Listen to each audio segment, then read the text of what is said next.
are you all? I hope that you all are fit and fine. Dear kids, in essays, previously I had explained you chapter 7, houses. And today we are going to start with notes explanation. So are you ready kids? Let's begin. First of all, let's summarize what we have learnt in the previous video. सबसे पहले हम देखेंगे कि हमने previous video में क्या पढ़ा था. यस, आपको याद है ना, हमने डिफरेंट टाइप्स ऑफ हाउसेस के बारे में पढ़ा था, right. Let's see. People live in different types of कच्चा एंड पक्का हाउसेस, राइट. सब लोग अलग अलग तरीके के हाउस में रहते हैं. कुछ लोग पक्के हाउस में रहते हैं तो कुछ लोग कच्चे हाउस में रहते हैं.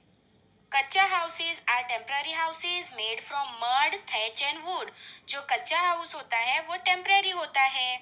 और वो किससे बना होता है? Yes, would, mud and thatch मतलब कि घास से बना होता है. पक्का हाउसेज आर परमानेंट हाउसेज. जो पक्का हाउस होता है वो परमानेंट होता है, मतलब कि वो जल्दी से टूटता नहीं है और वो सालों साल वैसा का वैसा ही रहता है.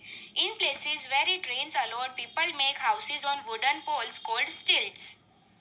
और किड्स, जहाँ पर बहुत ज़्यादा बारिश होती है और पानी भरा रहता है तो ऐसी जगहों में लोग जो है वो वुडन पोल्स मतलब कि वुड के बने हुए पिलर्स होते हैं उसके ऊपर अपना घर बनाते हैं. तो ऐसे घरों को क्या कहा जाता है? यस, स्टिल्ट्स कहा जाता है. STILTS, stilts. Now igloos are houses made from ice blocks. अभी जो इग्लूज होते हैं वो किससे बनाए होते हैं? यस, आइस मतलब कि बर्फ से पूरे ब्लॉक से ऐसे इग्लूज बनाए जाते हैं जो हमें ग्रीनलैंड जैसे बर्फीले प्रदेश में देखने को मिलते हैं. Now people who have no permanent homes are called nomads. जो लोगों का परमानेंट घर नहीं होता है उसे नोमैड्स कहा जाता है, right. Nomads and soldiers live in temporary houses such as tents and caravans. और जो नोमैड्स और सोल्जर्स होते हैं वो लोग टेम्पररी हाउसेज में रहते हैं. जैसे कि नोमैड्स होते हैं वो लोग कारावान्स में रहते हैं, मतलब कि बगी जैसा होता है उसमें ही वो लोग घूमते हैं और रहते हैं. और जो सोल्जर्स होते हैं वो लोग टेंट बनाकर रहते हैं. तो इस तरह से सबके अलग अलग हाउसेस हमें देखने को मिलते हैं. चलिए अभी हम नोट्स देखेंगे. ओके, ये यहाँ पर हार्ड वर्ड्स दिए हुए हैं, वो आपको आपकी CW में आपकी PDF में से लिखने हैं. Let's see. एनिमल्स. तो एनिमल्स का स्पेलिंग क्या होगा? Yes, ANIMALS, animals. एनिमल्स मतलब कि जानवर या पशु, right. Next is shelters. SHELTERS, shelters. Shelters मतलब कि घर, रहने के लिए जो जगह होती है उसे शेल्टर कहा जाता है. Now next is rainy. RAINY, रेनी. रेनी मतलब बारिश. Next is windy. WINDY, windy. Windy मतलब जो बहुत ही ज्यादा हवाएं चलती है उसे विंडी कहा जाता है. Next is protects. PROTECTS, protects. Protect मतलब कि सुरक्षित रहना. हमारे घर में हम लोग सुरक्षित रहते हैं ना, ऐसा. Now next is robbers. ROBBERS, robbers मतलब कि जो लुटेरे होते हैं, चोर चकोरे होते हैं, उसे रोबर्स कहा जाता है. नेक्स्ट इज कच्चा. KUTCHA, कच्चा. कच्चा मतलब कि जो टेम्पररी होता है, जो घर टेम्पररी होता है उसे कच्चा हाउस कहा जाता है. Next is strange. STRANGE, strange. Strange मतलब कि अजीब तरह का होना. नाउ नेक्स्ट इज पक्का. PUCCA, पक्का मतलब कि जो परमानेंट होता है, पक्का होता है, उसे पक्का हाउस कहा जाता है. Next is temporary. TEMPORARY, temporary मतलब जो चीज थोड़े समय के लिए होती है उसे टेम्पररी कहा जाता है. Now next is mud. MUD, mud मतलब कि क्ले या कीचड़. Next is thatch. THATCH, thatch मतलब कि घास. Next is bricks. BRICKS, bricks. Bricks मतलब कि ईंट, जिससे कि हमारे घर बनाए जाते हैं, राइट, वो ईंट. Next is cement. CEMENT, cement. Cement जो है वो ग्रे कलर विंडो के ऊपर लगाई जाती है जिससे कि ईंटें जो है वो स्टिक हो जाती है, राइट? किड्स, आपने घर बनते हुए देखा है ना, उसमें जो ग्रे कलर का पाउडर होता है उसे सीमेंट कहा जाता है। Now next is steel, STEEL, steel. Steel जो है वो भी एक टाइप का मेटल है जो लोहे की तरह ही होता है। Now next is iron, IRON, iron मतलब कि लोहा। Next is stones, STONES, stones मतलब कि जो पत्थर होते हैं वो। Next is bungalow, BUNGALOW, bungalow मतलब कि जो बड़े से घर होते हैं 5 BHK 4 BHK, तो उसे बंगलो कहा जाता है, राइट? नेक्स्ट इज स्टिल्ट, STILT, स्टिल्ट। स्टिल्ट का मतलब क्या होता है? यस, कि जो वुड के पिलर्स के ऊपर घर बनाए जाते हैं उसे स्टिल्ट कहा जाता है। Next is igloos, IGLOOS, igloos. Igloos कहाँ पर हमें देखने को मिलते हैं? यस, ग्रीनलैंड में देखने को मिलते हैं, जो आइस के ब्लॉक्स में से बनाए जाते हैं। Next is house boat, HOUSE, house, BOATS, boats, house boats.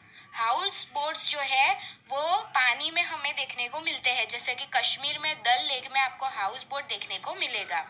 Next is nomads, NOMADS। Nomads का मतलब होता है कि जिसके पास घर नहीं होता है उन्हें नोमैड्स कहा जाता है। Next is tent, TENT, tent. Tent क्या होता है? यस, जो तंबू होता है उसे टेंट कहा जाता है, जो कैनवास में से बनाया जाता है। तो टेंट में कौन रहता है? यस, सोल्जर्स जो है वो टेंट में रहते हैं, राइट? नेक्स्ट इज कारावांस, तो CARAVANS, कारावांस। तो कारावांस में कौन रहते हैं? यस, नोमैड्स रहते हैं, जिनका कोई परमानेंट घर नहीं होता है, जो बगी में अपने घर को बनाते हैं और बगी में ही वो लोग घूमते हैं। जो एनिमल वो बगी को खींचता है उसे कारावांस कहा जाता है। सो किड्स, ये सारे स्पेलिंग आपको अच्छे से लर्न करने हैं और आपकी CW में आपको लिखने हैं। Now kids, let's see question number 1, MCQ। Let's see the first question, what is पक्का हाउस मेड ऑफ? जो पक्का हाउस होता है वो किससे बनाया होता है? Let's see the options, bricks, cement, iron and all of the above. यहाँ पर आपको 4 ऑप्शन दिए गए हैं। ब्रिक्स मतलब कि ईंट, सीमेंट और आयरन मतलब कि लोहा। तो आपका घर किससे बना है? यस, ये सारी चीजों से आपका घर बना हुआ है ना, पक्का है आपका घर, राइट? तो हम आंसर क्या लिखेंगे? D option, all of the above. Because हमारा घर जो है ये तीनों चीजों से बना हुआ है, ब्रिक्स का बना है, सीमेंट है और आयरन से भी बना है। Now our next question is house protect us from dash. हमारा घर जो है वो हमें किससे प्रोटेक्ट करता है? Let's see the option, cold, rain, robbers and D option है ऑल ऑफ दिस। तो यस, इसमें भी क्या आंसर आएगा? D option, all of this. Because हमारा घर हमें कोल्ड, रेन, हीट और रोबर्स से प्रोटेक्ट करता है, राइट? हमारा घर है तो इसीलिए तो हम लोग सुरक्षित रह सकते हैं। Now next question is, in hills we find houses dash. Kids, जो लोग हिल्स पर या माउंटेन्स पर रहते हैं तो उनका जो घर होता है वो कैसा बना होता है? उनके घर किस टाइप के होते हैं? Let's see the option, made of ice, having sloping roofs that float on water or made from canvas cloth. तो आंसर क्या होगा? Yes, B option, having sloping roof. मैंने आपको चैप्टर में बताया था ना कि जो लोगों का घर हिल्स पर होता है तो उनका जो घर होता है वो स्लोपिंग रूफ वाला होता है। मतलब कि जितनी भी बारिश होगी या जितना भी स्नोफॉल होगा तो क्या होगा कि वो पूरा बहकर नीचे गिर जाएगा। तो इसीलिए उनका जो घर है वो स्लोपिंग रूफ वाला होता है। तो आंसर होगा B option, having sloping roof. Now next question is, kachcha house is made up of dash. कच्चा हाउस किससे बना होता है? Let's see the option, bricks, steel, mud and iron. तो यस, क्या आंसर होगा? C option, mud. जो कच्चा हाउस होता है वो मड, फिर थैच और वुड का बना होता है, राइट? तो यहाँ पर सी ऑप्शन दिया गया है, मड। बाकी ब्रिक्स, स्टील और आयरन से तो पक्का हाउस बनाया जाता है, राइट? तो कच्चा हाउस जो है वो मड में से बनाया जाता है। Now kids, let's see the next question. Question number 2, fill in the blanks. Let's see the first question. Tents are made up of dash. Tent जो है वो किससे बनाया जाता है? यस, कैनवास के कपड़े से बनाया जाता है, क्लोथ में से बनाया जाता है, राइट? तो आंसर होगा क्लोथ्स, CLOTHES, क्लोथ्स।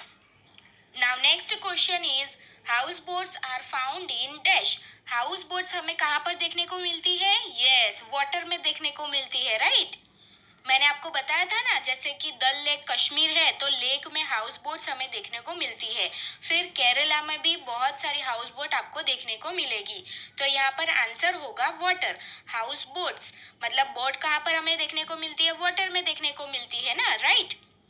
तो आंसर होगा water. Now next question is kachcha houses are found in dash. कच्चा हाउस आपको कहाँ पर देखने को मिलेगा? यस, कच्चा हाउस हमें विलेजेस में देखने को मिलता है, राइट? तो आंसर होगा विलेजेस, VILLAGES, विलेजेस, मतलब कि गांव। जो गांव होते हैं उसमें आपको कच्चे हाउस देखने को मिलेंगे। Now next question is dash are found in Greenland. Greenland में आपको किस टाइप के घर देखने को मिलते हैं? यस, वो भी मैंने आपको बताया था, राइट? इग्लूज, मतलब कि जो आइस के ब्लॉक्स में से घर बनाए होते हैं वो आपको ग्रीनलैंड में देखने को मिलेंगे, क्योंकि ग्रीनलैंड जो है वो बहुत ही ज्यादा बर्फीला प्रदेश है। तो जो वो आइस ब्लॉक के घर होते हैं उसे इग्लूज कहा जाता है। तो आंसर होगा igloos, IGLOOS, igloos. So kids, got it all of you? सबको समझ आ गया? ये वर्क आपको आपकी PDF में से आपकी CW में लिखना है। Thank you for watching. Stay home, stay safe, bye.